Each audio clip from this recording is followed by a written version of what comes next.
Does a country like South Africa really need a lottery? You know, South Africa has had a lottery for just about 25 years now. And this place, the lottery is a hotbed of corruption. From the very beginning, every license holder, everybody that's run the lottery, has only ever been granted a license because they were pals with the ANC. And now we've got another controversy. So what had happened is that the lotteries fall under the Department of Trade and Industry. And that has been a wonderful department. That's basically been the department where all the state capture looting emanated from. You remember, we used to have a wonderful minister there called Lynn Brown. She was the great facilitator of a lot of the state capture. Now we've got Parks Tau, the failed former mayor of Johannesburg.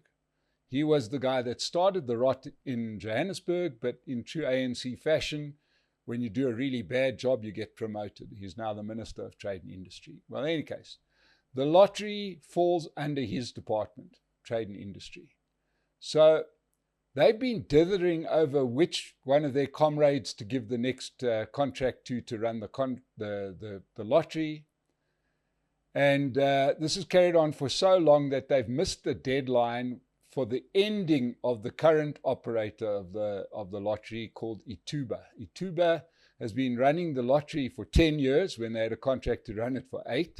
Yeah, you heard this correct. And now they're going to get another 1-year extension before they hand over to a company called Zizekaya Consortium, which is full of ANC members, ex-premier candidate for KwaZulu-Natal.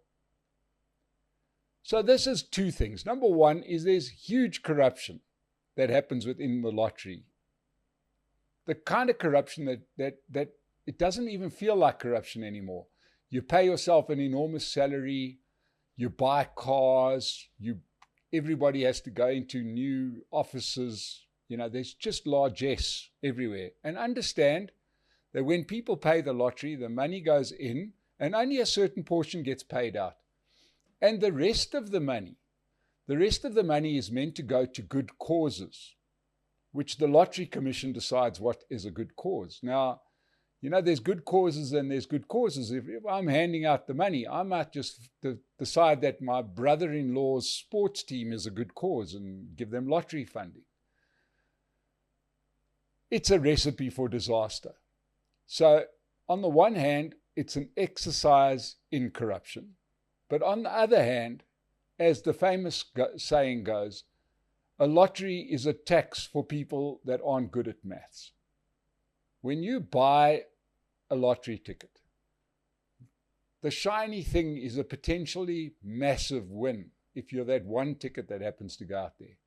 But tens of millions of people play the lottery without winning anything at all.